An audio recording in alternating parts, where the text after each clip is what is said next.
அன்பில் மகேஷ் பொய்யாமொழிகிட்ட இவர் போய் பார்த்துருக்காரு.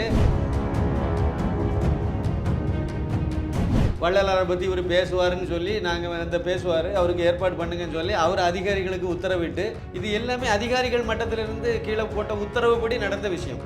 அதிகாரிகளுக்கு உத்தரவு யார் போட்டால்? கல்வி அமைச்சர். யாரை நீங்கள் டிரான்ஸ்ஃபர் பண்ணணும்? தலைமை ஆசிரியர் தான் இடமாற்றம் பண்ணாங்க. அப்போ அது கல்வி அமைச்சரெல்லாம் நீங்கள் மாற்றணும், டிஸ்மிஸ் பண்ணணும். பேச வச்சாலே நீங்கள் தானே, சூத்திரதாரி நீங்கள் தானே, உங்களை தானே அப்போ கைது பண்ணணும். முதல் குற்றவாளி நீங்கள் தானே சார். குற்றம் செய்தவனோட தூண்டினவனுக்கு தானே அதிக தண்டனை கொடுக்கணும். அது அந்த அடிப்படையில் நீங்கள் மகேஷ் பொய்யாமொழியை தானே கைது பண்ணணும். ஊனமுற்றோரை இழிவுபடுத்தினாரா? எங்கே இழிவுபடுத்தினார் சொல்லுங்க. இந்த சங்கருக்கும் அந்த பள்ளிக்கூடத்துக்கும் என்ன சம்பந்தம்? அவருக்கு அங்கே என்ன அலுவலி, எதுக்கு வந்தாரு சொல்லுங்க. சிறு மருதூர் அந்த கிராமத்தை சேர்ந்த சிலம்பரசன் அந்த மாணவியை காதலிக்கிறேங்கிற பேரில் இவன் கற்பழிச்ச மட்டுமில்ல, இவன் கூட இன்னும் ஒரு 4 அயோக்கியனை கூட்டிகிட்டு போய் அவங்களுக்கெல்லாம் அந்த பொண்ணை பங்கு வச்சு எல்லாரும் சேர்ந்து அதை கெடுத்து அதை வீடியோ எடுத்து வச்சு பழையபடி ஏப்ரல் 13 அதுக்கு பிறகு தொடர்ந்து இவ்வளோ நாளைக்கு உள்ளால பல தடவை அதை கூட்டிகிட்டு போய் மிரட்டி இல்லைன்னா வீடியோவை ரிலீஸ் பண்ணிடுது. அந்த சூத்திரதாரி யார் தெரியுமா? Anbil Mahesh பொய்யாமொழிக்கு car driver. எப்படி வெளியே வரும்? இந்த ஓங்கோல் இளவரசர், அந்த உதவாக்கரை உதயநிதி ஸ்டாலின் எங்க போய் படுத்துட்டு கிடக்காரு? எட்டி கூட பார்க்கலையே சார். அந்த பெண்ணை போய் பார்க்கணுமா வேண்டாமா? எத்தனை பேர் பார்த்தாங்க? எல்லாத்துக்கும் பேசுவாங்கல்ல, எங்க போன? தர்மபத்தினி கனிமொழி சார், அது எங்க போச்சுது? ஒரு பெண்ணை 4-5 பேர் தொடர்ந்து பல முறை கற்பழிச்சிருக்காங்க. மாதர் சங்கம்னு ஒரு கேடு கட்ட சங்கம் எதுக்கு சார் இருக்கு? கிரேஸ் சகாய ராணி அவங்களுக்கு ஒரு புத்திர பாக்கியம். அதுக்கு பேர் சாம்சங் டேனியல். இவர் என்னவா இருக்காருன்னா அரசாங்க இதில் டாக்டராக இருக்கு. சிறுமிகளை இவர் போய் நைட்டு போய் அவங்கள சூறையாடி இருக்கார். 50க்கு மேற்பட்ட குழந்தைகளை இந்த வக்கரபுத்தி உள்ள இந்த சாம்சன் டேனியல் நாசம் பண்ணியிருக்கான். உமா சங்கர் ஐஏஎஸ்னு ஒரு அயோக்கியன். அவன் இன்னைக்கு வரைக்கும் நான் இந்து தான் சொல்லி சர்டிஃபிகேட் வச்சுட்டு அலையிறான். அவன் எல்லா இதுலேயும் போய் என்ன பிரச்சாரம் பண்ணிட்டு இருக்கான்? மத பிரச்சாரம் தானே சார் பண்ணுறான்.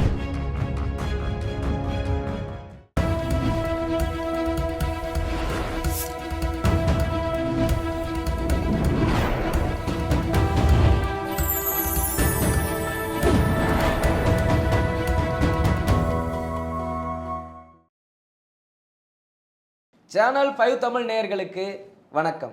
இன்றைய நேர்காணலில் நம்மோடு இணைந்திருப்பவர் மூத்த பத்திரிகையாளர் சின்னப்பா கணேசன் அவர்கள்.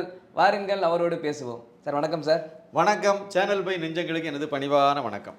சார், சமீப காலமாக பார்த்தீங்கன்னா இந்த மகாவிஷ்ணு ஆன்மீக சொற்பொழிவாளர் அவர் பேசிய அந்த சம்பவம் தான் சமூக வலைதளங்களாக இருக்கட்டும், கைபேசி, தொலைக்காட்சி எல்லாத்துலேயுமே அந்த செய்திகள் மட்டும்தான் போய்கிட்டு இருக்கு. வேறு எந்த ஒரு பிரச்சனையுமே நம்ம நாட்டில் இல்லாத மாதிரி தான் ஒரு தோற்றம் கொடுத்துட்ருக்காங்க சொல்லப்போனால்.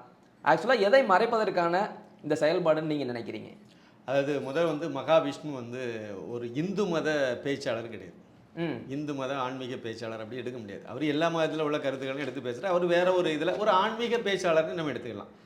இன்னொன்று, அவர் அன்னைக்கு அந்த அசோக் நகரில் அந்த மகளிர் மேல்நிலை பள்ளியில் போய் இந்த மாதிரி ஒரு நிகழ்ச்சியில் அவர் கலந்துக்கிட்டு அவர் பேசின அந்த வீடியோவை நியூஸ் 8 தமிழில் இருந்து கார்த்திகேயன் அதை ட்விட்டரில் அதை ஷேர் பண்ணி 2 வீடியோ பண்ணி இது கவர்மெண்ட் ஸ்கூல் அட் சென்னைன்னு போட்டு இதெல்லாம் பரப்பி விட்ட பிறகு தான் வெளியே தெரிஞ்சுது. அது வரைக்கும் மகாவிஷ்ணுன்னா யாருன்னு தெரியாது. எனக்கு தெரியாது சார். எனக்கும் தெரியல மகாவிஷ்ணுங்கிறது யார். அப்புறமா தான் தெரியுது அவர் ஸ்டாண்டப் காமெடியன் அப்படின்னு தெரியுது. அவர் விஜய் டிவியில் ஸ்டாண்டப் சின்ன வயசில் ஸ்டாண்டப் காமெடியன் பண்ணியிருக்காரு. அப்புறம் இன்னும் நிறைய விஷயங்கள்லாம் பண்ணார். சினிமா துறையில் கூட அசிஸ்டன்ட் டைரக்டராக ஏதோ ஒரு இதெல்லாம் பண்ணார், வச்சார். இந்த மாதிரி நிறைய விஷயங்கள்லாம் அதுக்கு பின்பு நிறைய விஷயங்கள் அது தொடர்ந்து வந்துச்சு. இதில் எது உண்மை எது பொய்யெல்லாம் தெரியாது. ஆனால் அவர் ஒரு இப்போ ஜக்கி வாசுதேவ் இருக்காங்க, அவங்கள மாதிரி இல்லைனா இது மாதிரி இன்னும் நிறைய ஆன்மீக பிரிவுகள் இந்து சமுதாயத்தில் இருக்காங்க. இந்து மதத்தை பின்பற்றி நிறைய பேர் அந்த இந்து மதத்தை பிரச்சாரம் பண்ணுற மாதிரி அதில் உள்ள நல்ல கருத்துக்கள் எடுத்து மக்கள்கிட்ட கொண்டு போய் சேர்க்குற மாதிரியெல்லாம் நிறைய பண்ணிகிட்ருக்காங்க. ஆனால் இவரை பற்றி யாருக்குமே தெரியாது. அன்றைக்கி இவரை இந்த மாதிரி ஒரு வீடியோவை வெளியிட்டு அப்போ அது ஒரு டூல் கிட்டு மாதிரி தான் நான் அதை பார்க்குறேன். கார்த்திகை செல்வனா இவர் வெளியிடுவார், அதை நிறைய பேர் ஷேர் பண்ணுவாங்க. உடனே அது ஒரு பெரிய பிரச்சனை மாதிரி, உலகமகா பிரச்சனை மாதிரி திசை திருப்பினாங்க, எல்லாம் கொண்டு போனாங்க. இப்போ என்ன சார் அவர் என்ன பேசினார்? மறுமை, இன்மை, மறுமை. இந்த வாழ்க்கையில் நீங்கள் ஏதாவது தப்பு பண்ணிங்கன்னா அடுத்த வாழ்க்கையில் இந்து மதத்தில் நம்பிக்கை இருக்குது, நரகம் சொர்க்கம்னு இருக்குது. கிறிஸ்தவ மதத்துலையும் அதே இது உண்டுமே, முஸ்லீம் மதத்துலையும் அதே மாதிரி உண்டுமே. அவங்க வந்து மறுமையில் உனக்கு வந்து மறுமைன்னு ஒரு வார்த்தையை பயன்படாத, இது என்னது, இந்த வாழ்க்கை முடிஞ்சு அடுத்த வாழ்க்கை, அடுத்த இதில் நீ உனக்கு சொர்க்கம் கிடைக்குன்னா நீ இந்த இதெல்லாம் கடைபிடி, அப்படி தான் அவங்க அந்த மதம் போதிக்குது. எல்லா மதமும் அதை தானே போதிக்குது. அப்போ இது எல்லாமே மதம் சம்பந்தப்பட்ட எல்லா மதத்துக்கும் பொதுவான ஒரு கருத்து தான். நீ நல்லது இந்த இதில் நீ இந்த வாழ்க்கையில் நல்லது செய்தால் அடுத்த வாழ்க்கையில் உனக்கு நல்ல இது அமையும், அவ்வளோதான் அவர் சொன்னார். அதாவது தப்பு செய்தால் கடவுள் வந்து அதை அம்மன் வந்து கண்ணை குத்திடுவான்னு சொல்லும்போது பயப்பட்டாங்க. நீ தப்பு செய்தால் கண்ணை குத்தும், கடவுள் வந்து கண்ணை குத்திடுவாங்க அப்படின்னு சொல்லி குழந்தைகளை பயமுறுத்தது தான். ஆனால் அதை சொல்லும்போது தப்பு செய்யக்கூடாதுங்கிற நோக்கம் தானே, அதில் வேறு என்ன நோக்கம் இருக்க போகுது? கடவுள் இருக்கா இல்லையா, அம்மன் வருவாங்களா, கண்ணை குத்துவாங்களா, அதெல்லாம் வேற கதை. ஆனால் நீங்கள் தப்பு செய்தால் தண்டிக்கப்படுவீங்கிறத உணர்த்தும் போது குழந்தை தப்பு செய்யாது. அது நீ ஒழுக்கக்கேடான வேலைகளை செய்யாதேன்னு சொல்கிறதுக்கு நீங்கள் இந்த மாதிரி ஆன்மீகத்தோடு சேர்ந்து முன்னோர்கள் சொல்லியிருக்காங்க. அது மாதிரி அவர் இன்னும் சொல்ல போனால் திருக்குறளில் இருந்து திருக்குறள் வள்ளலார் இங்கேருந்து எடுத்து தான் பேசியிருக்கோம். சரி, அதெல்லாம் மேற்கோள் காட்டி தான் பேசியிருக்காரு. அவருடைய சொந்த கருத்தும் கிடையாது. இவர் இந்த மாதிரி முன்னோர்கள் தமிழ் வழியில் என்ன இதுக்கு முன்னாடி இருந்த ஆன்மீக பெரியவர்கள் இலக்கிய பெரியவர்கள் எல்லாம் சொன்ன கருத்துக்களை தான் அவர் உள்வாங்கி அதை தான் அதில் பிரதிபலிச்சிருக்காரு. இதில் என்ன பிரச்சனை வந்துச்சு? இல்லை, இந்த அளவுக்கு பூதாகரமாக அந்த செய்தியை பரப்புறதுக்கான அந்த அளவுக்கு ஒர்த்தபிளான நியூஸ் ஆகுது. அதைத்தான் நானும் கேட்குறேன். அவர் ஒரு சாதாரணமாக ஒரு விஷயத்த சொன்னார். இதுக்கு முன்னாடி நிறைய இடங்கள்ல சொல்லியிருக்காரு. ஆஸ்திரேலியாவில் ஒரு கிளை அமைச்சிருக்காரு, பிரான்ச் வச்சிருக்காரு, சிங்கப்பூர் அங்கே வச்சிருக்காரு, ஸ்ரீலங்காவில் வச்சிருக்காரு. இங்கெல்லாம் வச்சு அங்கெல்லாம் போய் ஏற்கனவே நாடு கடந்து பல இடங்கள்லாம் போயிட்டு இருக்காரு. நிறைய யூடியூப்லேயும் நிறைய வீடியோக்கள்லாம் அவர் போட்டிருக்காரு. அந்த மாதிரி ஒரு ஆள், வெளியே தெரியாத ஒரு ஆள் ஒரு நிகழ்ச்சிக்கு இப்போ இன்னொரு முக்கியமான விஷயம் தெரியுமா, அவருக்கு அனுமதி கொடுத்தது யார் சார்? பள்ளி நிர்வாகம் தானே. இப்போ நிர்வாகம் இல்லை, பள்ளி நிர்வாகம் வந்து தனிப்பட்ட முறையில் யாரையும் கூட்டிட்டு வந்து பேச வைக்க மாட்டாங்க. மேல்மட்ட நிர்வாகம், கல்வி அமைச்சர் அன்பில் மகேஷ் பொய்யாமொழிகிட்ட இவர் போய் பார்த்துருக்காரு. வள்ளலாரை பற்றி இவர் பேசுவாருன்னு சொல்லி நாங்கள் பேசுவார், அவருக்கு ஏற்பாடு பண்ணுங்கன்னு சொல்லி அவர் அதிகாரிகளுக்கு உத்தரவிட்டு அதிகாரிகள் மூலமாக சைதாப்பேட்டை அரசு மேல்நிலை பள்ளியினுடைய தலைமை ஆசிரியர் வந்து அங்கேருந்து அங்கே நிகழ்ச்சி நடத்தி அதுக்கு பிறகு இந்த நிகழ்ச்சி இங்கே அசோக் நகருக்கு வந்திருக்கு. அவர் அங்கேருந்து கல்யாண சண்முக சுந்தரம் அந்த ஹெட் மாஸ்டர் இங்கே சொல்லியிருக்காரு, இங்கே பண்ணியிருக்காங்க. இது எல்லாமே அதிகாரிகள் மட்டத்திலிருந்து கீழே போட்ட உத்தரவுப்படி நடந்த விஷயம். அதிகாரிகளுக்கு உத்தரவு யார் போட்டா? கல்வி அமைச்சர். யாரை நீங்க டிரான்ஸ்ஃபர் பண்ணணும்? தலைமை ஆசிரியர் தான் இடமாற்றம் பண்ணாங்க. ஆமா, அது கல்வி அமைச்சர் எல்லாம் நீங்க மாத்தணும், டிஸ்மிஸ் பண்ணணும். இடத்துல வந்து நீ பேசிட்டு போயிட்டு. ஆமா, என் இடம் என்ன, என் இடம் நீங்க தானே சார். இப்போ அந்த அவரை பேச வச்சாலே நீங்க தானே, சூத்திரதாரி நீங்க தானே, உங்களை தானே அப்போ வந்து கைது பண்ணணும். முதல் குற்றவாளி நீங்க தானே சார். குற்றம் செய்தவனோட தூண்டுறவனுக்கு தானே அதிக தண்டனை கொடுக்கணும். அது அந்த அடிப்படையில் நீங்க கேஸ் பொய்யாமொழியை தானே கைது பண்ணணும். அதானே உண்மை. பண்ணுங்க, தப்பு இருந்துச்சுன்னா. அப்புறம் இதில் ஊனமுற்றோர் பற்றி என்ன சார் இல்லை டாபிக் வந்திருக்கு சொல்லுங்கள். ஊனமுற்றோரை இழிவுபடுத்தினாரா? எங்கே இழிவுபடுத்தினார் சொல்லுங்கள். நான் சொல்கிறேன் சார், நானும் ஒரு ஊனமுற்றோன் தான். நான் கேட்குறேன் சார், எந்த இடத்துல இழிவுபடுத்தினார் சொல்லுங்கள். நான் அந்த வீடியோலாம் பார்த்தேன். எந்த இடத்துல ஒரு ஊனமுற்றோருக்கு இதுக்கு என்ன சார் சம்பந்தம்? திட்டமிட்டு பின்புலத்திலேருந்து பண்ண இன்னொரு சங்கர் அந்த அவர் கண்ணு தெரியலைங்கிறதே அந்த வீடியோ பார்க்கும்போது எனக்கு தெரியலை. திருப்பி இவங்க கிளப்பி விட்ட பிறகு தான் தெரியுது, ஓஹோ இவர் கண்ணு தெரியாதவர், அதை வெளி இழந்தோர் அந்த இதில் உள்ளவர் அப்படிங்கிறது அதுக்கு பிறகு தான் நமக்கு தெரியுது. அவர் அன்னைக்கு கேட்கும்போது சாதாரண ஆளாக தான் தெரிஞ்சுது. இன்னொரு முக்கியமான விஷயம் கொஞ்சம் லேட்டாகி தான் வெளியே தெரிஞ்சுது. இந்த சங்கருக்கும் அந்த பள்ளிக்கூடத்துக்கும் என்ன சம்பந்தம், அவருக்கு அங்கே என்ன அலுவலி, எதுக்கு வந்தார் அது சொல்லுங்கள். அவர் அந்த பள்ளிக்கூடத்தில் உள்ள டீச்சர்னு நான் நினச்சிட்டு இருந்தேன். என்னமே தான் நிறைய பேர் நினச்சிட்டு இருப்பாங்க. ஆனால் கடைசியில் பார்த்தா அவர் சைதாப்பேட்டை பகுதியில் ஒரு ஸ்கூலில் வந்து தமிழாசிரியராக இருக்காராம். அவருக்கு இந்த பள்ளிக்கூடத்தில் என்ன சார் வேலை? இது ஒரு மகளிர் மேல்நிலை பள்ளி. இங்கே வந்து இங்கே தலைமை ஆசிரியர் இருக்காங்க, எல்லாரும் பண்ணுறாங்க. அப்போ இவர் பேரண்டுங்கிற பெற்றோருங்கிற அடிப்படையில் தானே வந்திருப்பார். இவர் எதுக்கு வந்தார் அது சொல்லுங்கள்.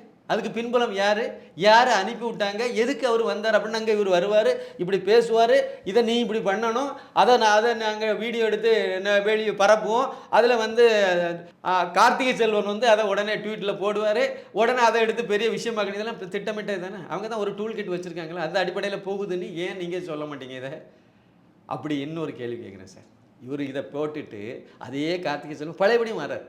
என்ன சொல்றாரு அதே இதில், இவர் யார் தெரியுமா, இவர் வந்து விஜய் டிவியில் பேசினவர், இவர் வந்து தமிழில் வந்து அதாவது சமூக நீதி இது தலைப்பில் வந்து டாக்டரேட் பண்ணவர், அவர் வந்து உண்மையிலேயே இந்து தான், அவர் கிறிஸ்தவர்னு வரக்கூடிய செய்தி வந்து தவறாதுன்னு சொல்லி அவர் அங்கே போடுறாரு. என்ன அவருக்கு என்ன பிரச்சனையில் வந்துச்சு? ஒரு விஷயம் தெரியுமா, சங்கருக்காக இவங்க போராடுறாங்களா? ஆமா, இவர் போடுறாரு. இவர் நிறைய செய்தி அதுக்கு ஒரு பெரிய வீடியோ எல்லாம் போட்டு இந்த வீடியோ பாருங்கன்னு சொல்லி ட்வீட்ல போட்டு இதெல்லாம் என்ன இதுக்கு பின்புலத்துல என்ன இருந்து இயங்கிக்கிட்டு இருக்குது? இன்னொரு விஷயம் நான் கேட்குறேன். வன்னி அரசுன்னு ஒருத்தர் இருக்காருல்ல, ஆமா, விடுதலை சிறுத்தைகள் கட்சியினுடைய 2ஆம் கட்ட தலைவராக இருக்கார்ல, 2ம் கட்ட தலைவர் தான் அவரு இருக்கார்ல. அவர் வந்து தனி தொகுதியில் தான் சார் கடந்த சட்டமன்ற தேர்தலில் போட்டிட்டார். அந்த ஆள் கிறிஸ்தவன், அது தெரியுமா?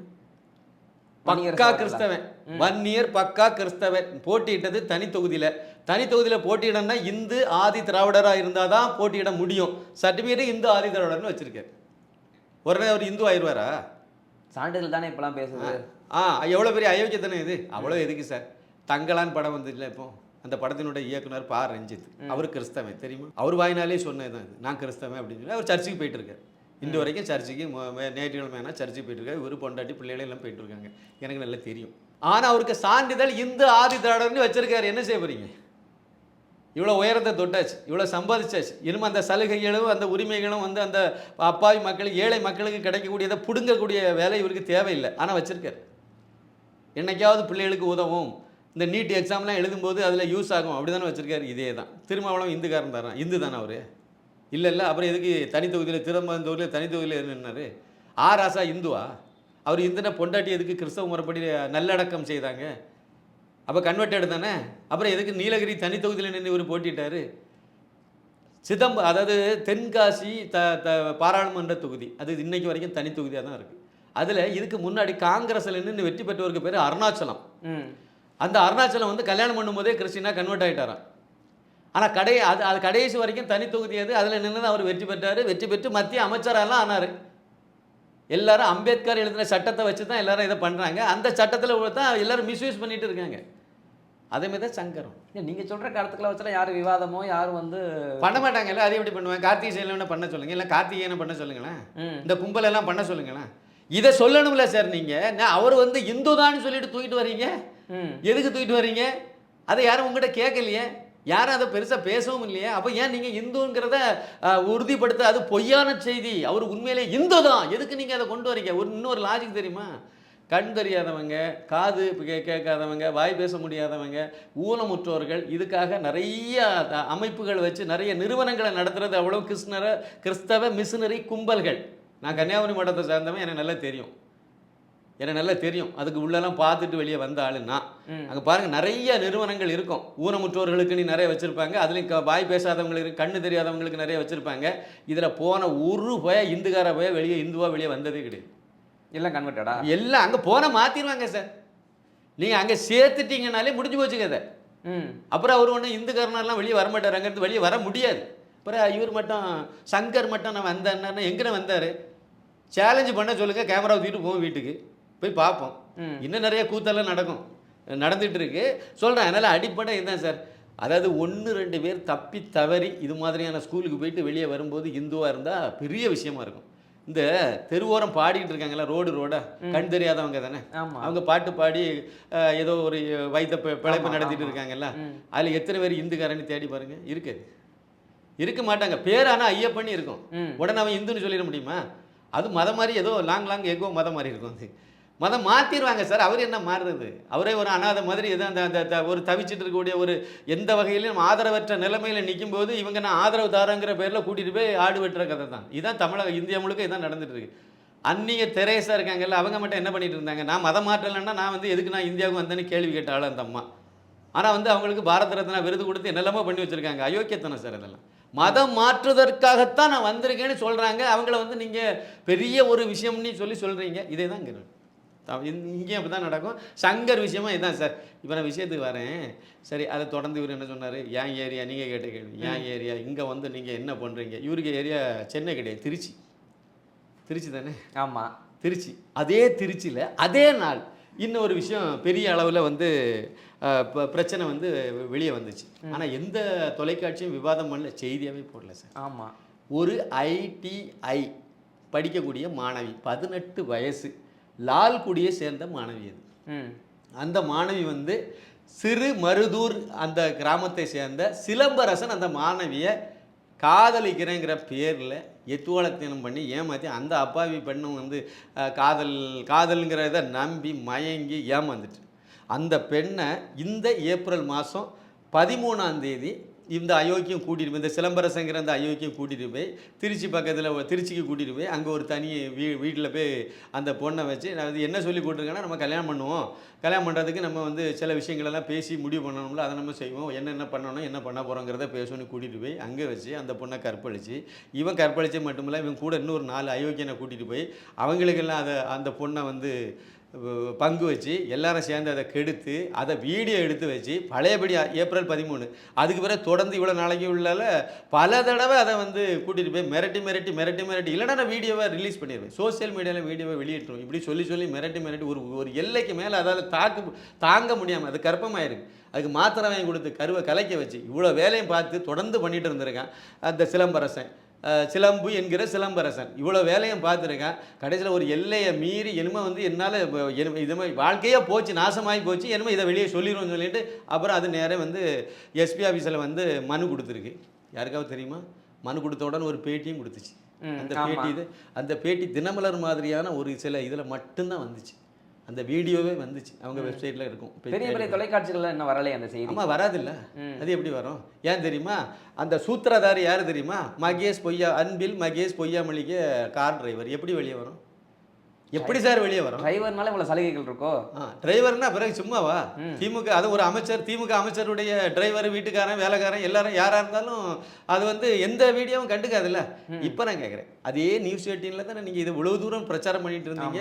இந்த செய்தி நீங்கள் போட்டிருக்கணுமா போட்டிருக்க வேண்டாமா? நீங்கள் ஒரு ஜேர்னலிஸ்ட், நேர்மையான ஜேர்னலிஸ்டாக இருந்தால் நீங்கள் அதை என்ன மாதிரி பண்ணீங்களே? இது ஒரு அபலை பெண் தானே, ஒரு ஏழை பெண் தானே. அது என்ன ஜாதி மதம் இதெல்லாம் பார்த்து தான் நீங்கள் பண்ணுவீங்களா? அது என்னன்னு நமக்கு தெரியாது, இது வரைக்கும் நமக்கு தெரியாது. ஒரு அனிதாங்கிற ஒரு பொண்ணை தூக்கி எங்கெல்லாமோ கொண்டு போனீங்களா, டெல்லி வரைக்கும் அனுப்பி அதை கொண்டு விட்டீங்க. கடைசியில் கொண்டுகிட்டு இந்த எலெக்ஷன் வரைக்கும் அதை வச்சு தானே பேசிட்டு தெரிஞ்சார் இந்த ஓங்கோல் இளவரசர், அந்த உதவாக்கரை உதயநிதி ஸ்டாலின். எங்கே போய் படுத்துட்டு கிடக்காரு? வெளியே வரமாட்டார் அவரு? வர வேண்டியது தானே. அடுத்த முதலமைச்சர் ஆக போறாரு சார், துணை முதலமைச்சர் ஆக போறாரு. எல்லா ஏற்பாடும் நடந்துகிட்டு இருக்குல்ல. இது தமிழ்நாட்டில் தானே நடந்தது, ஹார்ட் ஆஃப் தி சிட்டி தானே. சென்னை திருச்சியில் தானே நடந்துச்சு. எட்டி கூட பார்க்கலையே சார். அந்த பெண்ணை போய் பார்க்கணுமா வேண்டாமா? எத்தனை பேர் பார்த்தாங்க? திருச்சியில் எம்பி யார் தெரியுமா? வைகோக மகை. ஆமாம், அவர் எங்கே போனார்? எல்லாத்துக்கும் பேசுவாங்கல்ல, எங்கே போனார்? தர்மபத்தினி கனிமொழி சார், அது எங்கே போச்சுது? ஒரு பெண்ணை 4-5 பேர் தொடர்ந்து பல முறை கற்பழிச்சிருக்காங்க. பொள்ளாச்சியில் நடந்தால் மட்டும்தான் இங்கேருந்து வண்டி ஏறி போவாங்களோ? போராட்டம் நடந்தால் போக மாட்டாங்களோ? வடக்கில் நடந்திருக்கணுமோ? ஆமாம், இல்லைன்னா காஷ்மீரில் நடந்திருக்கணும், இல்லைன்னா அந்த மணிப்பூரில் நடந்து அதை மட்டும் தான் குரல் கொடுப்பாங்க. அப்படி தானே இந்த தர்மபத்தினிகள்னு அப்போ தான் வெளியே வருவாங்க. மாதர் சங்கம்னு ஒரு கேடு கட்ட சங்கம் எதுக்கு சார் இருக்கு? இதெல்லாம் கேவலமாக இல்லையா? இது பெண்களுக்கு தானே நடந்திருக்கு அநீதி. வெளியே வந்திருக்க வேண்டாம் இன்னைக்கு? இதை விட உங்களுக்கு ஈனப்பிறவிகள் வேற ஏதாவது அலுவல் இருக்கா உங்களுக்கு? இது கேவலமா இல்லையா? அடுத்து வந்து திருச்சியில் மேலப்புத்தூர், இதுவும் அதே சமயத்தில் தான் அந்த செய்தி வந்து வெளியே வந்து பரபரப்பாக நிறைய இது தந்தி டிவி இதிலெல்லாம் கூட போட்டிருந்தாங்க. இந்த வீடியோ நான் பார்த்துருக்கேன். பிஷப் ஹைமன் நினைவு தொடக்கப்பள்ளி. ஆமாம், இந்த பேரை மட்டும் சொல்லலை, தனியார் பள்ளின்னு சொல்லி 1-2 சேனல்கள். நான் பார்த்தது தந்தி டிவியில் பார்த்தேன், அதனால நான் சொல்கிறேன். அதனுடைய வெப்சைட்டில் அந்த வீடியோ இருக்குது.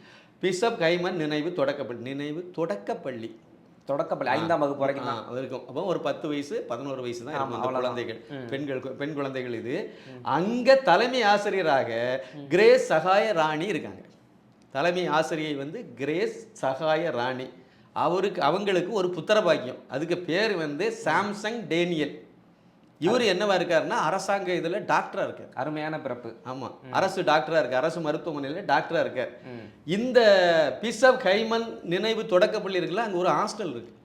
அந்த ஹாஸ்டலில் ஏழை மாணவிகள் அங்கே தங்கியிருக்காங்க. எல்லாம் அந்த ரொம்ப வறுமை கோட்டுகளை ரொம்ப கஷ்டப்படக்கூடிய குழந்தைகளை அங்கே தங்க வச்சு நம்பி படிக்க வச்சுட்டு இருக்காங்க. அங்கே தங்கி இருந்த குழந்தைகளை, சிறுமிகளை இவர் போய் நைட்டு போய் அவங்கள வந்து சூறையாடி இருக்கார். 50க்கு மேற்பட்ட குழந்தைகளை இந்த வக்கர புத்தி உள்ள இந்த சாம்சன் டேனியல் வந்து நாசம் பண்ணியிருக்கான்.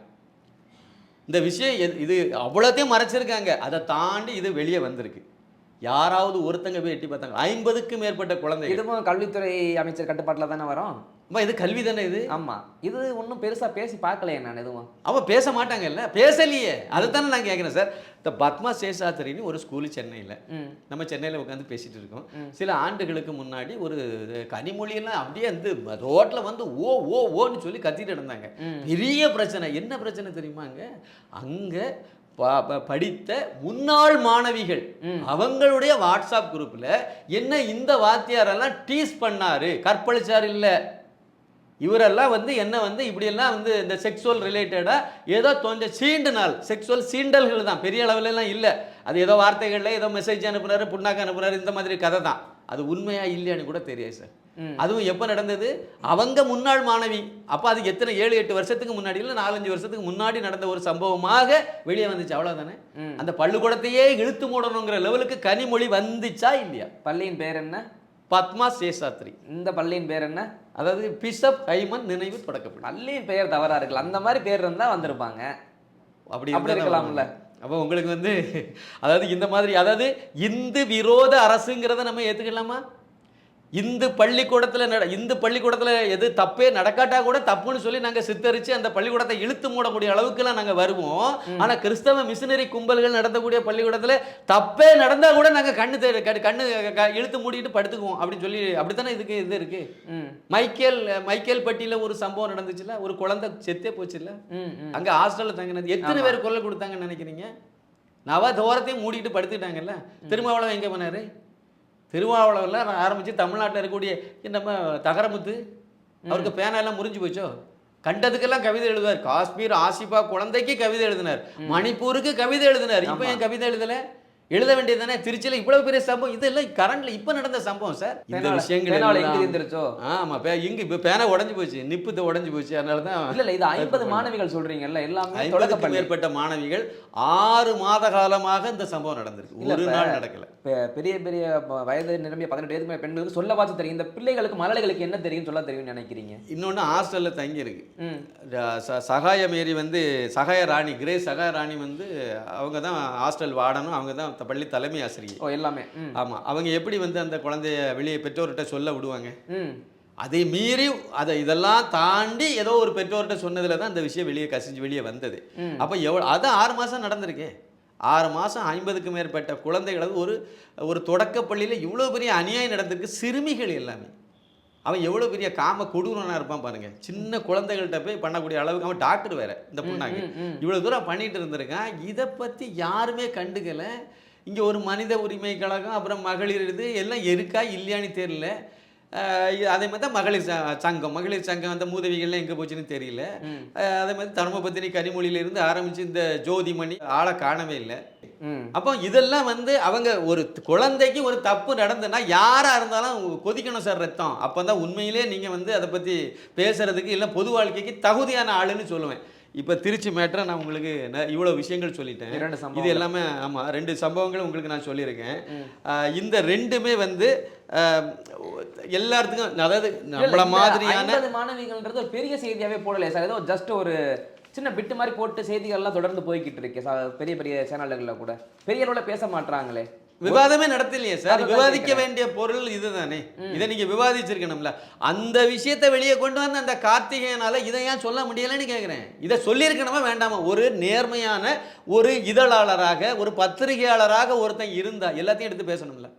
இல்லைன்னா எதுவுமே செய்யாம நம்ம பொத்திட்டு படுத்துக்கணும் பேசாம. உண்மையிலே சொல்றேன். நான் ஜேர்னலிசம் படிச்சாலும் சார், டிப்ளமோ ஜேர்னலிசம் படிச்சுட்டு தான் நான் அதுவரை மாலைமலருக்கு வேலைக்கு வந்தேன். அதுக்கு முன்னாடி குமரி முரசுங்கிற பத்திரிகையில் 1 வருஷம் வேலை பார்த்தேன். அது வரை தான் 96லேருந்து 2005 வரைக்கும் மாலைமலர்.com, AMN டிவி இதெல்லாம் வந்து நல்ல மரியாதைக்குரியதுல இருந்து தான் நம்ம வெளியே வந்தேன். சினிமாவுக்காக வந்தேன். இதுதான் விஷயம். இல்ல நான் வந்து என்ன சொல்றேன், டப்பு பண்றாங்க, நம்ம பண்ணாதீங்கன்னு சொன்னாலும் பண்றாங்க. இதுக்கெல்லாம் ஒரு என்கவுண்டரை போட்டா என்ன?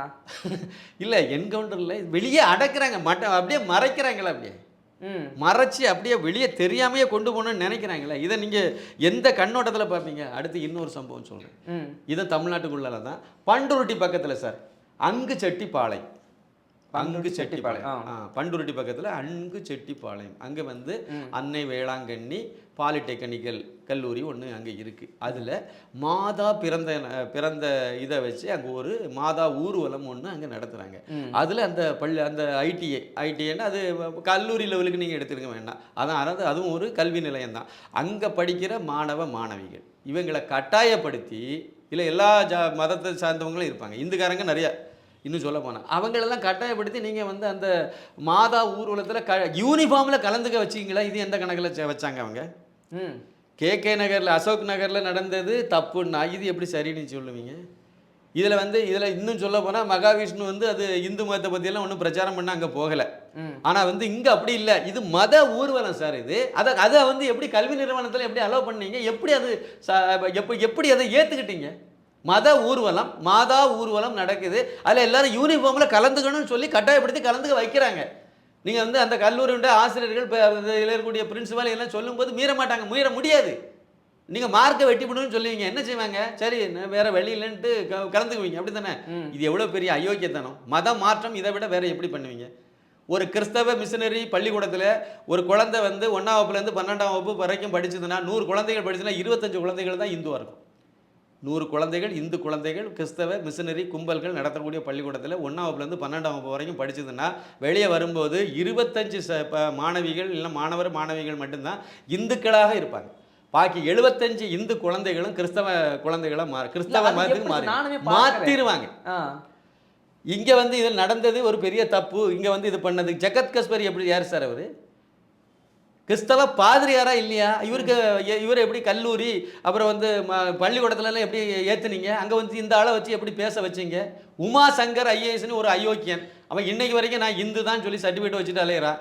அவன் எல்லா இதுலேயும் போய் என்ன பிரச்சாரம் பண்ணிட்டு இருக்க? மத பிரச்சாரம் தானே சார் பண்ணுறான். எல்லா ஸ்கூலு காலேஜஸ்ல தான் அந்த ஆள் பண்ணிட்டு நடக்கிறான். கன்னியாகுமரியில் இதே மாதிரி பண்ணும்போது ஒரு மாணவனே கேள்வி கேட்டானே, எங்களுக்குள்ள ஏன் நீங்கள் பிளவுபடுத்தி பார்க்குறீங்கன்னே ஒரு கேள்வி கேட்டானே. ஆமாம், இவ்வளோ பெரிய விஷயங்கள்லாம் நடந்துச்சுல்ல, எங்கேயாவது விவாதம் நடத்தீங்களா? அன்னைக்கு வந்து ஓடி போனீங்களா? இல்லைனா இதை மாதிரியான விஷயங்கள் தப்புன்னு சொல்லி சொன்னாரா முதலமைச்சர்? சொன்னாரா இவர்? யார் சொன்னாங்க? யார் எதை கண்டுக்கிட்டாங்க? சார் எல்லா கிறிஸ்தவ அடிப்படையில் நீங்கள் ஒரு விஷயத்தை பாருங்கள். கிறிஸ்தவ மிஷனரிகள் நடத்தக்கூடிய பள்ளிக்கூடத்தில் பெரும்பாலான பள்ளிக்கூடத்துக்குள்ளே சர்ச்சே இருக்குது சார்.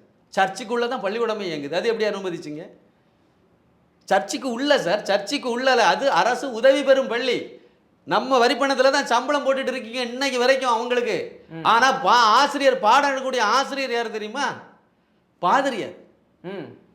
அவர் அந்த அங்கேயே அணிவிச்சுட்டு அவர் தான் பிரின்சிபலாக இருக்கார், தலைமை ஆசிரியராக இருக்கார். பல பள்ளிக்கூடத்தில் தலைமை ஆசிரியராக இருக்கார், காலேஜ்லேயும் அவர் தான் இருக்கார், பிரின்சிபலாக இருக்கார்.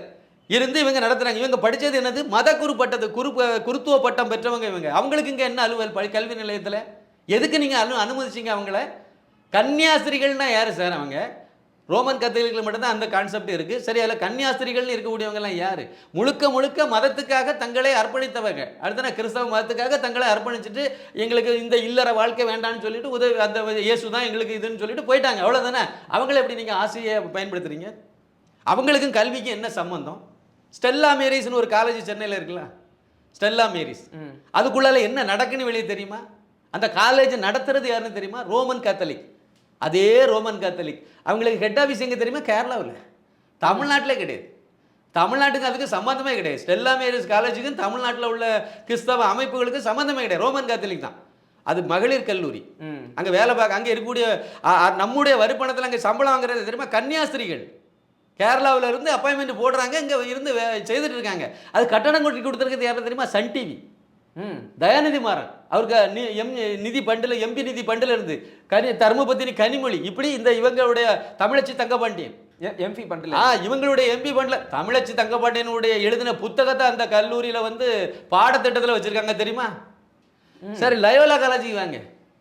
ராஜநாயகம்னு ஒருத்தர் இவ்வளோ நாள் வேலை பார்த்தார்ல சார், அவரை நம்பி வந்த ஒரு மாணவன் தான் வெற்றிமாறன். பிஏ முடிச்சுக்கிட்டு எம்ஐக்கு இங்கே வந்து சேர்ந்தார். அது வரைக்கும் அவர் இந்துக்காரனாக தான் இருந்தார். இப்போ வெற்றிமாறன் இந்துக்காரனாவா இருக்காரு? இருந்தாருன்னா கேட்டு சொல்லுங்க. அதாவது எவமெல்லாம் கிறிஸ்தவனாட்டோ மதம் மாறி போயிட்டானோ அவன் இந்து விரோதி ஆயிடுவான். உடனே நான் பெரியாரிஸ்ட்னு சொல்லிடுவான். சொல்லிட்டு உடனே இந்து மதத்தை இழிவுபடுத்துறது, அதை வந்து காட்சிப்படுத்துறது, இதே பொழைப்ப வைக்கிறது. அந்த ராஜநாயகன் என்ன வேலை பார்த்துட்டு இருக்கா தெரியுமா? வெற்றிமாறன் கூட சேர்ந்து இவங்க வந்து சினிமாவில் ஒரு பயிற்சி பற்ற ஒன்று வச்சுருக்காங்க.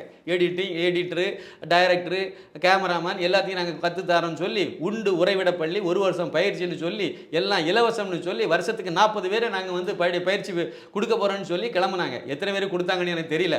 ஆனால் முதல் 2 வருஷம் தொடங்கினாங்க. இதில் எல்லாத்தையும் சீமான்லேருந்து எல்லாத்தையும் கொண்டு வந்து பேசலாம் வைப்பாங்க. வாரத்தில் ஒரு நாள் இவங்களெல்லாம் கூட்டி கொண்டு போய் அங்கே பயிற்சியெல்லாம் கொடுக்குற மாதிரி பண்ணுவாங்க. இதை ப்ரெஸ்ஸிலலாம் பெரிய அளவில் இதை பப்ளிசிட்டிலாம் பண்ணாங்க. அந்த ஸ்டூடெண்ட்ஸை தேர்வு செய்யக்கூடியது யார் தெரியுமா? ராஜநாயகம். இவர் யார்? பாதிரியார்.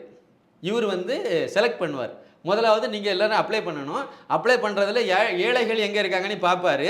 அதில் இந்துக்காரனில் இழிச்சவாய் இந்துக்காரன் எவனி பார்ப்பாரு.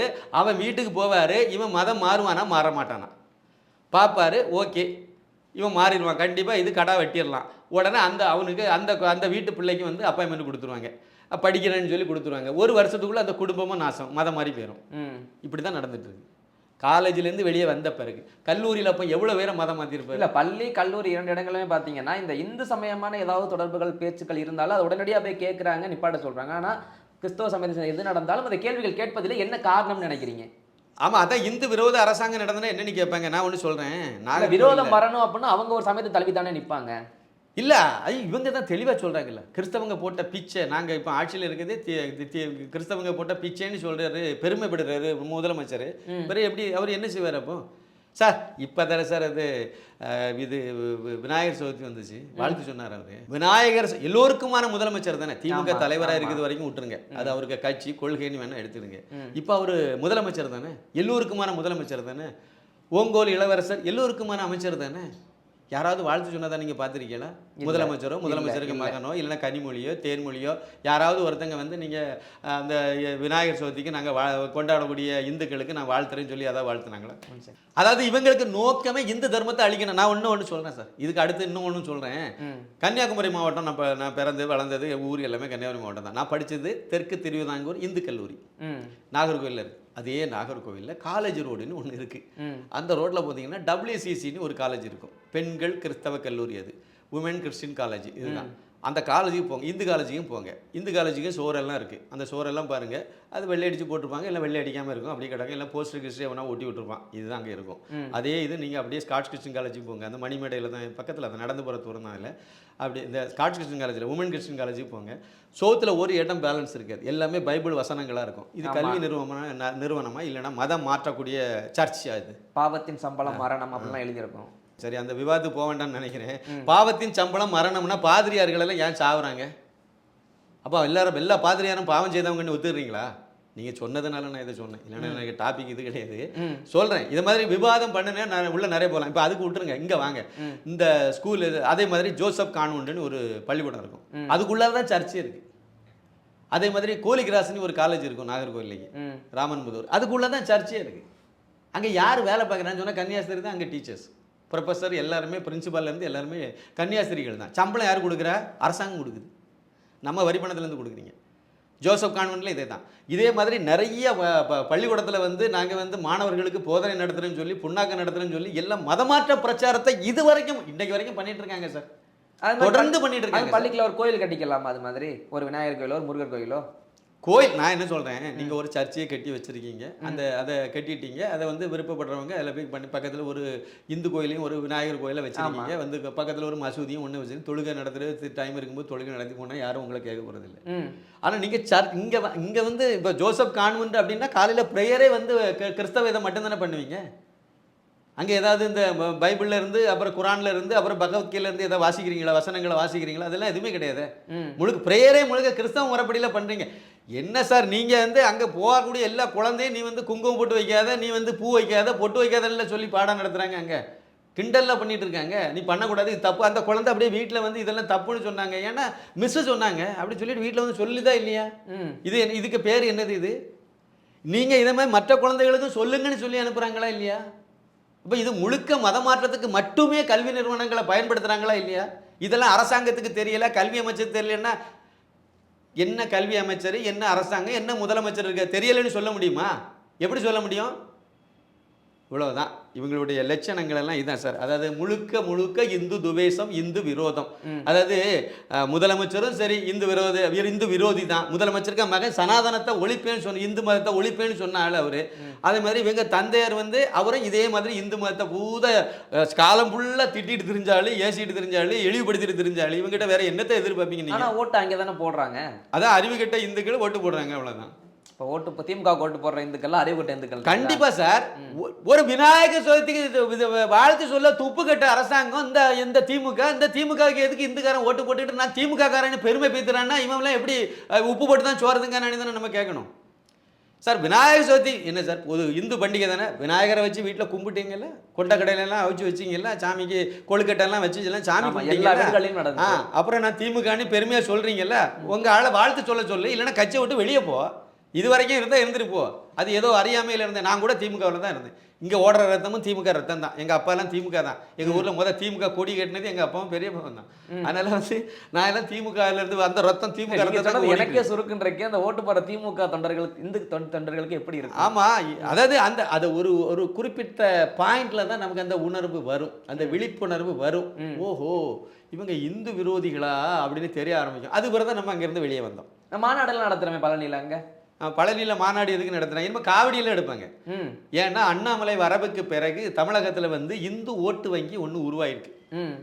அது பொலரைஸ் ஆகிட்டே போகுது. நீங்கள் வேறு ஒன்றும் இல்லை சார், ரொம்ப சாதாரண ஒரு புள்ளி வரும். கடந்த பாராளுமன்ற தேர்தல் பாஜகவினுடைய ஓட்டு இதை பாருங்கள், 1.5%, 2% இருந்தது. நோட்டாவுக்கு கீழேன்னு சொல்லி கிண்டல் பண்ண ஓட்டு சதவீதம் 11.5% கூடிட்டு. ஆமாம், கூட்டணியாக 17 கிட்ட வந்துட்டு. அப்போ அது கூட்டணி தனிப்பட்ட முறையில் பாஜகவினுடைய ஓட்டு வங்கி கூடி போச்சு, 12% கிட்ட நெருங்கி போச்சு. தனிப்பட்ட முறையில் ஏடிஎம்கேனுடைய அதிமுகவினுடைய ஓட்டு வங்கி எவ்வளவு? 20.6. தனிப்பட்ட முறையில் திமுகவினுடைய ஓட்டு வங்கி எவ்வளவு? ஆளுங்கட்சி தானே சார். ஆமாம், ஓட்டு வங்கி எவ்வளவு? 26% சார், 26.3 நினைக்கிறேன். ஆமாம், இவ்வளவுதான். ஆனால் பாஜக மட்டும்தானே மேலே வந்திருக்கு, பாக்கி எல்லாம் கீழே இறங்கியிருக்கு. பாஜக ஓட்டு வங்கி மட்டும்தானே சார் மேலே இறங்கிருக்கு, பாக்கி எல்லாம் கீழே இறங்கி போச்சு. திமுக ஆளுங்கட்சி, அண்ணா திமுக ஆண்ட கட்சி, 2 கட்சியினுடைய ஓட்டம் கூட்டினா கூட 50% வரலையா, 47 தானே வந்திருக்கு. 47% வரலாற்றில், தமிழக வரலாற்று இது முதல் முறை. திமுக அண்ணா திமுக 2 ஓட்டையும் கூட்டினீங்கன்னா 50% கீழே, 75, 80, 70 அந்த மாதிரி தான் இருக்கும் வழக்கமாக. 2 சேர்ந்தே 50 கீழே தான் நிற்கிதுன்னா, அப்போ தமிழகத்தில் உள்ள 53% மக்கள் இந்த 2 கட்சியுமே நிராகரிச்சிருக்காங்கன்னு அர்த்தம். அதே சமயத்தில் பிஜேபி ஆதரிச்சு வராங்கல்ல, 11.5% ஓட்டு வாங்கியிருக்குன்னா எவ்வளோ மக்கள் புதுசாக ஆதரிச்சிருக்காங்க. இது உருவாக்கி போச்சு. இது இந்து ஓட்டு வங்கியை உருவாக்குது. அப்போ இந்து போலரைசேஷன் வரும்போது திமுகவை கொல்லி வச்சிரும்னு அவங்களுக்கு தெரியும், உணர முடியுது, அவங்களால ஃபீல் பண்ண முடியுது. அதனால தான் நாங்களும் இந்துக்கு விரோதி இல்லை, அதனால் நாங்கள் அங்கே மாநாடு நடத்துகிறேன்னு வராங்க. இதே ஓட்டு வங்கி ஒரு 35% மேலே சீக்கிரம் போயிடும். போகிற போக்கில் அப்படி தான் போகும். இப்படியே நீங்கள் இந்துக்களை இழிவுபடுத்திட்டே இருங்க, தானாகவே ஏறி போயிடும் எல்லாத்துக்கும். ஏன்னா மிகப்பெரிய புண்ணியவான் யார் அப்படின்னு பார்த்தா, இது அவ்வளோத்துக்கும் மூல காரணம் யாருன்னு பார்த்தீங்கன்னா அம்பானியே சொல்லணும்.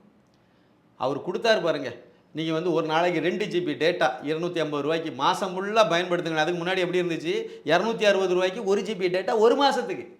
ஒரே 1 GB டேட்டா ஒரு மாதத்துக்கு நீங்கள் பயன்படுத்திக்கலாம். வேலிடிட்டி அதை ஒரு நாளிலே கரைச்சாலும் நீங்கள் கரைச்சிடுங்க. ஆனால் 260 ரூபான்னு இருந்த இதை திடீர்னு உள்ளே புகுந்து 6 மாதம் ஃப்ரீ, எவ்வளோ வேணாலும் பயன்படுத்துங்க, அன்லிமிட்டெட் டேட்டா இப்படி கொடுத்து ஆரம்பித்தார் அம்பானி. அப்புறம் கொடுத்துட்டார் ஒரு நாளைக்கு 2 GB, 1.5 GB, ஒரு நாளைக்கு 1.5 GB டேட்டா, 2 GB டேட்டா 230, 240 ரூபாய்க்கு மாதம் ஃபுல்லாக 28 நாளைக்கு நீங்கள் பயன்படுத்தின்னு கொடுத்தாரு.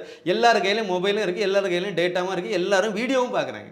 நீங்கள் என்னத்தை வேணால் டிவியில் மறைச்சிட்டு போங்க, பத்திரிகையில் முழு செய்தியும் பூசணிக்காயும் மறைச்சிட்டு போங்க, ஆனால் கையில் இருக்கக்கூடியதில் கிடச்சி போயிருது. எல்லாரும் விழிப்புணர்வு ஆகிட்டே இருக்கான். இது தடுக்க முடியலை.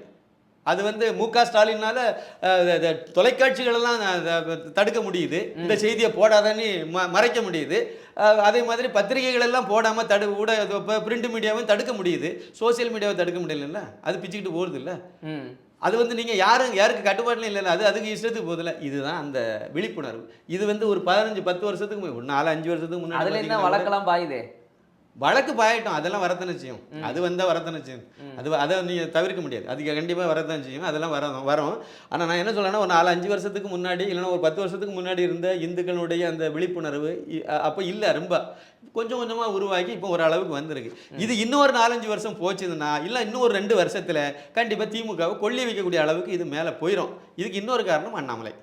தமிழகத்தை பொறுத்த வரைக்கும் அண்ணாமலையுடைய வரவுக்கு பிறகு இந்த அளவுக்கு ஒரு விழிப்புணர்வு வந்தனால திமுக இந்த மாதிரி முத்தமிழ் முருகனுக்கெல்லாம் மாநாட்டம் நடத்திட்டு இருக்காங்க.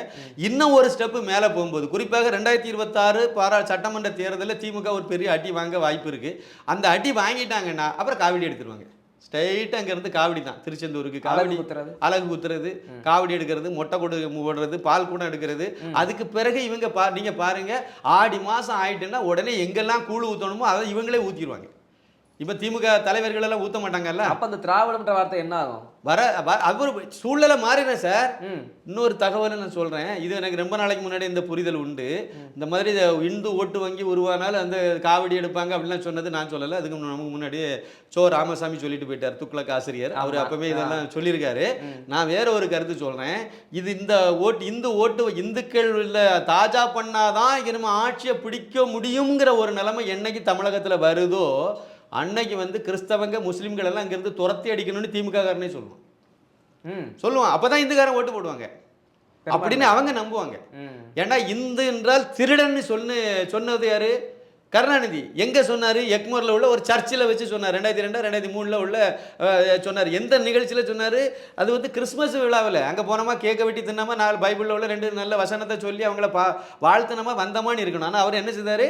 இந்த கிறிஸ்தவ மக்கள் வந்து திமுகவுக்கு ஓட்டு போடணும்னா நான் இந்துக்காரனை திட்டணும்னு நினைச்சார். ஆனால் இந்து என்றால் திருடன்னு சொல்லிட்டார். சொன்னது அவர் தான் சொன்னார். முஸ்லீம் பண்டிகையில் முஸ்லீம் கல்யாண விழாவில் போயிட்டு எங்களுடைய மதத்தில் வந்து இந்த மாதிரி கல்யாணம் இதில் வந்து மந்திரங்கள் ஓதுவாங்க, அதெல்லாம் வந்து காது கூசும், இது அது வந்து புல்லரிக்கும், இது அப்படி இப்படின்னு சொல்லி இழிவுபடுத்தி பேசினவர் தான் இப்போ முதலமைச்சராக இருக்கவர். எதுக்கு அப்படி சொன்னார்? முஸ்லீம் மத ஃபங்க்ஷனில் போய் இதை சொல்லும்போது இது ஸ்ப்ரெட் ஆகும், வைரல் ஆகும், வெளியே தெரியும் எல்லாத்துக்கும். முஸ்லீம்கள் ஓட்டெல்லாம் நம்ம வந்து இந்துக்காரனை திட்டோம்ல, அப்போ முஸ்லீம் ஓட்டெல்லாம் நமக்கு வந்துடும். இதே ஆட்கள் நம்ம இந்துக்காரன் ஓட்டு வேணும்னா கிறிஸ்தவங்களை திட்ட மாட்டாங்கன்னு எப்படி சொல்கிறீங்க? இந்துக்காரன் ஓட்டு ஒருமிச்சு நமக்கு என்ன கிடைக்கணும்னு நினைக்கும் போது நீங்கள் வந்து முஸ்லீமை ஏன் திட்டமாட்டாங்கன்னு எப்படி சொல்றீங்க? முஸ்லீம்களுக்கெல்லாம் சுதந்திரம் கிடைக்கும் போதே உங்களுக்கு வந்து நாட்டை தனியாக பிரித்து போட்டாச்சு. உங்கள் இடமெல்லாம் பாகிஸ்தானில் கிடக்கு, நீங்கள் எல்லாம் வண்டி ஏறி எங்கே போங்கன்னு ஏன் சொல்ல மாட்டாங்க? இவங்க சொல்ல மாட்டாங்கன்னு நீங்கள் நினைக்கிறீங்களா? இவ்வளோ தூரம் இந்துக்களை இழிவுபடுத்துறவங்க அப்படியே கிறிஸ்தவ முஸ்லீம் மக்களை இழிவுபடுத்த மாட்டாங்க. அன்னைக்கு இந்துக்காரன் தான் அவங்களுக்கு பாதுகாப்பாக இருப்பான். ஏன் இப்படியெல்லாம் பேசுகிறேன்? அவன் நம்ம என்ன இருந்தாலும் எங்கள் முப்பாட்டனாக இருக்கும்போது அவனும் நானும் ஒரே இதில் தான் இருந்தோம். அவன் ஏதோ சூழ்நிலையில் மதம் மாறி போயிட்டானே, அன்னைக்கு இவங்களுக்கு வக்காலத்து வாங்கி பேசுகிறத என்ன மாதிரி ஆட்கள் தான் வந்துவாங்க. இந்துக்காரன் தான் வரணும். இதுதான் ஒரிஜினல், இதுதான் ஜனாதன தர்மம், இப்படி தான் நடக்க போகுது. ஆனால் இவங்க திமுக இது ஓட்டுக்காக மட்டும் தானே பண்ணுறாங்க. ஓட்டுக்காக நாட்டை பற்றி கவலை இல்லை, மக்களை பற்றி கவலை, அவங்க மக்களை பற்றி மட்டுமே கவலைப்படக்கூடியவங்க. அல்ல இவங்க வேறு எந்த காலத்துலையும் எதுக்கும் பண்ண மாட்டாங்க. இப்போ நடக்கக்கூடியதும் மக்களுக்கு நல்ல விழிப்புணர்வு இருக்குது. அது வந்து நீங்கள் மகாவிஷ்ணு சம்பவமாக இருந்தாலும் சரி தான். மகாவிஷ்ணுவை வந்து பெரிய அளவில் கொண்டு போயிட்டாங்க. ஆனால் மிகப்பெரிய அளவில் கொண்டு போயிட்டாங்க. அவரை எதுக்கு இறக்குமதி பண்ணாங்க எனக்கு தெரியாது, இன்னைக்கு வரைக்கும் தெரியாது. ஜக்கி வாசுதேவ் மாதிரி இவரையும் ஒரு கார்பரேட் லெவலில் கொண்டு வந்து அவரை ஓய்க்கணும்னு நினச்சிட்டு இவங்க இறக்கி விட்டாங்களா திமுக பின்புலத்தில் இருந்து? ஏன்னா அவருக்குடைய இதை பாருங்க, மனோ தங்கராஜ் கூட நின்று போட்டோ, லியோனி நின்று போட்டோ, அப்புறம் வந்து மா சுப்பிரமணியத்து கூட, அன்பில் மகேஷ் பொய்யாமொழி கூட நின்று போட்டோ, இவ்வளோ வேற சந்திச்ச போட்டோ வெளியே வந்திருக்கு. இன்னும் யாரெல்லாம் சந்திச்ச போட்டோ வெளியே வரலன்னு நமக்கு தெரியல. அப்படின்னா இது திமுக பின்புலத்தில் இருந்து இவர் இயக்கப்பட்டு இவர் வெளியே வந்திருக்கார். அப்புறம் இப்போ என்ன ஆச்சுன்னு எனக்கு தெரியல. இதுதான் நிலவரம். பார்ப்போம், பொறுத்து இருந்து பார்ப்போம். ஓகே சார், பல்வேறு கேள்விகளுக்கு உங்கள் நேரத்தை ஒதுக்கி பகிர்ந்தமைக்கு ரொம்ப நன்றி. தொடர்ந்து பேசுவோம். மிக்க நன்றி. நன்றி, வணக்கம்.